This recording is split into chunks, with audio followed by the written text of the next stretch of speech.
जब एक विचार, एक सोच बड़ी हो, तब वो भी जो गलत कर रहा है उसकी भी समझ में आएगा।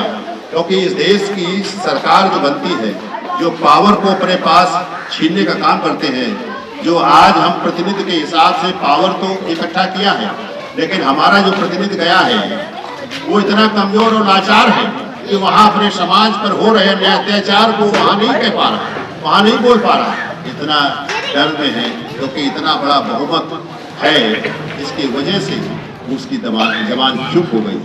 आज ये कोई अकेले मुस्लिम समाज पर बात नहीं है, ये पूरे देश में हर समाज के अंदर ये बात जा रही है। आज सिख भी परेशान है, आज जाट भी परेशान है, आज पिछड़ा भी परेशान है, आज हमारा दलित जो अछूत है वो भी परेशान है, क्योंकि वो तो और ज्यादा परेशान है क्योंकि उसके अंदर वो चीजें पहले से कराई गई थी, उसको अधिकार से पहले वंचित किया गया था। क्योंकि इस देश में एक 1818 में घटना हुई थी, एक महाभारत एक हुआ था, महाभारत में भी खून खराबा हुआ था, करोड़ों लोगों पे जान गई थी। और वही हाल 1818 में इस देश के जो अछूत हैं वो बौद्ध थे, उनके एक अध्यादेश वहां पेशवा सरकार से जारी हुआ कि पीछे झाड़ू और आगे मटके की बात आई, तो वहां के महार समाज ने ये कई बार कहा कि इस अध्यादेश को वापस लो, अन्यथा हम युद्ध करेंगे। चूंकि अंग्रेजी शासन आ गया था, उस सेना में महार समाज के लोग थे, तो अंग्रेज सरकारों से बातचीत हुई कि साहब ये जो अध्यादेश जारी किया है तो हमारे समाज को इंसानियत से बाहर कर दिया है, इसलिए हम आपसे अनुरोध है कि आप हमारे लिए युद्ध करो। तो उन्होंने कहा कि हम आपके लिए युद्ध नहीं करेंगे, हम आपको संसाधन दे सकते हैं।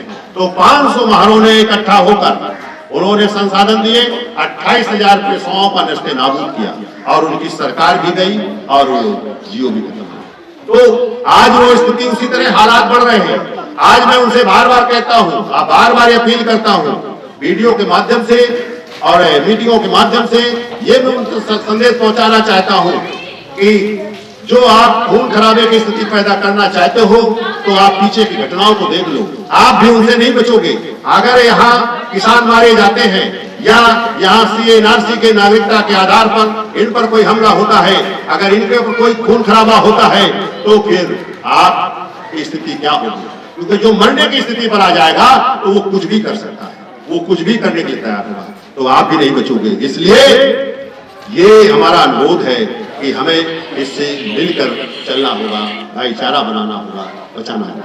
दूसरी बात, अब इससे अलग हम जाते हैं कि आज हमारी जिम्मेदारी क्या है कि हम असंगठित होकर, अगर असंगठित होकर अपनी समस्या के लिए पूरे देश में खड़े हुए। आज ये आंदोलन जो किसान आंदोलन है वो उतना बड़ा नहीं है, लेकिन इसको बड़ा कहा जा रहा है क्योंकि दिल्ली के आसपास चल रहा है और आपका आंदोलन पूरे देश में था। खातून बहन जरा चुप हो जाइए, बात आपकी चल रही है। तो पूरे देश में आपका आंदोलन चल रहा था क्योंकि उस आंदोलन से हम ज्यादा जुड़े हुए थे। आपका आंदोलन था लेकिन हमारा आंदोलन हुआ, हम ज्यादा जुड़े हुए थे क्योंकि शुरुआत कराने वाले हम ही लोग, खाना पहुंचाने वाले हम ही लोग जो है वहां दूसरे समाज को जोड़ने वाले हम ही लोग, हमारे ऊपर वो FIR है उसमें ये लिखा हुआ।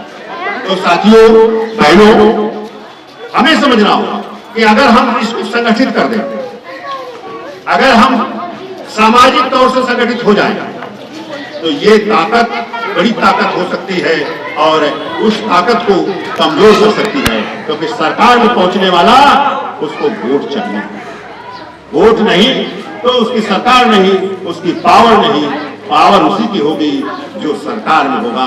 तो सरकार की हिस्सेदारी में हमें पहुंचना है, तो ये हमें संगठित करना होगा।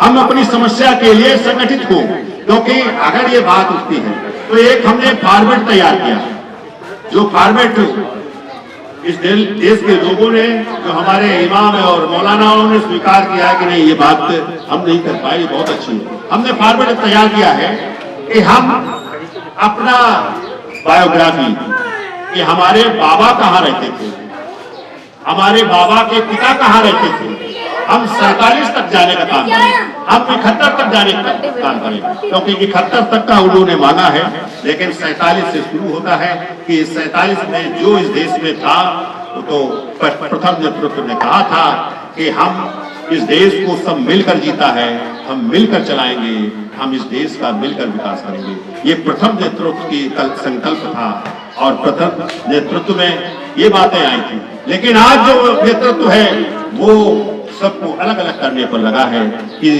कैसे इनको अलग किया जाए, कैसे हम इनको अधिकार से वंचित कर दें।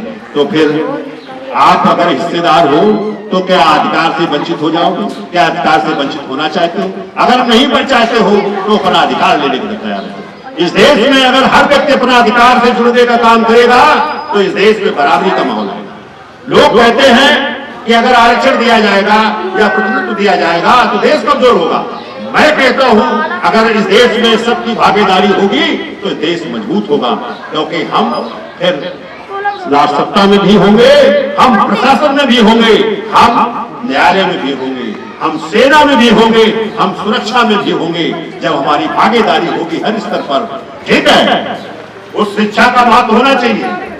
आप अगर उसका प्रतिनिधित्व है तो उसको शिक्षित करो, ये जिम्मेदारी सरकार की है, और कंपटीशन में लाओ, वो कंपटीशन के द्वारा उसको ले जाइए। प्रतिस्पर्धा होनी चाहिए, लेकिन उस समाज के लोग अगर इतनी बड़ी संख्या है तो उससे क्या, जो उसमें जा रहे प्रशासनिक प्रतिनिधित्व के लिए तो क्या उतने लोग भी नहीं आएंगे? इतने लोग आप लाना नहीं चाहते हो। तमाम घटनाएं हैं कि आप तो उनको फेल करते हैं। एक घटना महाराष्ट्र की थी जिसमें 35 छात्र दलितों के जो आरक्षण से गए थे उनको फेल किया गया था। ये कांग्रेस की सरकार की तब की घटना है, और उसमें पुनिया साहब जो है अनुसूचित जाति आयोग के जो है केंद्रीय अध्यक्ष थे, तो उन्होंने इस बात को उठाया और उसको कोर्ट में ले गए। तो वो सभी के सभी दोबारा टेस्ट हुआ, जब दोबारा काफी जांची गई तो सभी के सभी पास हुए, और इसके बाद प्रोफेसरों पर कार्रवाई हुई। कहने का मतलब इस देश में आप उनको अलग करना चाहते हो, उनके साथ इंसाफ नहीं कर रहे हो।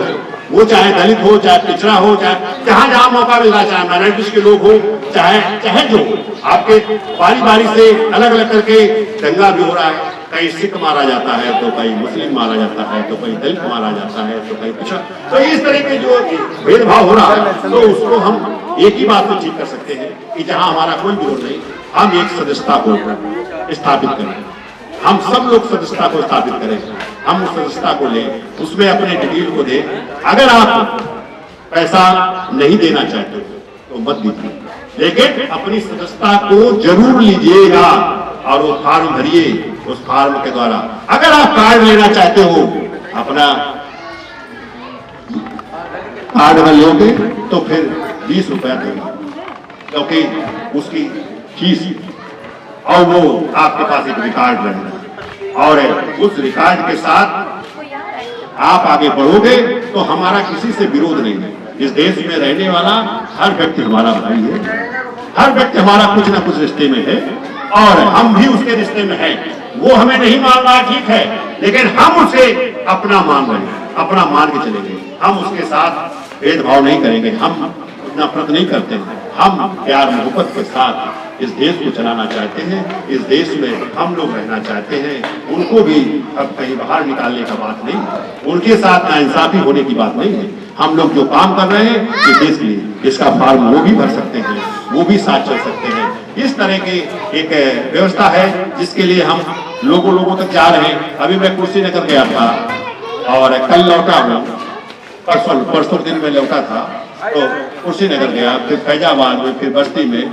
तो साथियों, बस्ती का तो एक घटना थी कि बस्ती में अधिकतर सवर्ण समाज के रहे, ब्राह्मण रहे, लेकिन उन्होंने इस बात को स्वीकार किया और बड़ी बैठक हुई। तो ये कहने का मतलब कि हम लोग इन बैठकों को करके हम उस बात को सामने लाना चाहते हैं, उस बात से सबको सचेत करना चाहते हैं कि हम जो बड़े बड़े आंदोलन करते हैं उस आंदोलनों के लिए हमें संगठित होना पड़ेगा। संगठित हो जाएंगे तो फिर हम एक दूसरे के बारे में जानेंगे, संविधान के बारे में जानेंगे। इसके बाद जब वोट कास्ट होगा तो हम अपना पराया समझेंगे कि कौन हमारे हित में है, कौन हमारे लिए काम करेगा। जब हमारे बीच से नेता जाता है तो वो नेता हम ही चुनते हैं, हमारे बीच से वो जाता है, उसे हम ही चुनते हैं, तो फिर हम जब चुनते हैं तो उसे हमारे लिए होना चाहिए। वो तो उन माफियाओं के लिए होता है, उन भ्रष्टाचारियों के लिए होता है, उन लोगों के लिए होता है जो अंबानी अडानी के लिए होता है, जो व्यापारियों के लिए होता है। तो ऐसा ना बने, वो अपना केवल अपना घर मजबूत करने के चक्कर में जो रहता है, तो वो विचारधारा से अगर जाएगा, अगर हम विचारधारा से भेजेंगे तो फिर वो हमारी बात को सुनेगा, हमारी बात को मानेगा, क्योंकि उसे भी वहां रहना नेतृत्व देना है, तो फिर हमारे लिए गया है तो हमारे लिए काम करे। यही बात मैं आपसे कहने आया था, इस बात को आपसे मैं बताया हूं। अगर कोई किसी में शंका पैदा हो रही हो, कुछ शंका हो, तो उसका भी पूछेगा तो उसका जवाब दिया जाएगा। दूसरी बात, ऑफिस हमारा यहीं पर है, ऑफिस हमारा यहीं पर है, और उस ऑफिस में आकर वो अपनी बात को कह सकता है, अपनी बात बता सकता है, और वो भी जितना संभव है उतनी कार्रवाई होगी। और ये मैं जो कोई सरकारी ये चीज नहीं है, लेकिन ये चीज हम लोग लाना चाहते हैं समाज में कि उनकी इकट्ठा जबान बने, अगर कोई बात हो तो इकट्ठा लड़ाई हो, एक साथ हम लोग न्यायालय में जा सके। हम लोग चूंकि हम लोग देश के हैं तो हम देश का अपना प्रमाण इकट्ठा करें, अपने प्रमाण, क्योंकि जब तुरंत बात होती है तो नहीं। अभी असम में क्या हुआ कि लोगों से जब मांगे गए तो कागजात वो तैयार नहीं कर पाए, वो नहीं दे पाए, तो डिटेंशन सेंटर में चले गए। डिटेंशन सेंटर में करीब 5000 की आंकड़ा मेरे पास है कि 5000 आंकड़ा अगर उनकी हत्या कर दी गई या मर गए या जैसे हुई होगा, क्योंकि बगैर वहां के जो प्रमाणिक है तो जगह कमजोर होने के, या उनको खाना नहीं मिलना या पानी नहीं मिलना, इस तरह तमाम व्यवस्थाएं थी, जिसके कारण से 5000 से अधिक दलित और पिछड़े, मतलब अदर मुस्लिम भी मरे, और 1500 के आसपास मुस्लिम के लोग मरे। तो ये असम का है आंकड़ा। तो इस तरह की ऐसी व्यवस्था आगे ना हो, हमें यहाँ भी लड़ना है, हमें वहां भी लड़ना है, हमें सबको सचेत करना है। हम अपनी लड़ाई खुद लड़ेंगे, हम किसी के आश्रित रहेंगे तो नहीं लड़ सकते। हम वोट जो कास्ट करते हैं, वोट अगर कास्ट करोगे तो जो सरकार ने कहा, देखिए अगर हम हिस्सेदार हैं तो सरकार ने कहा है कि इस देश में जो ब्लैक मनी विदेश में जमा है,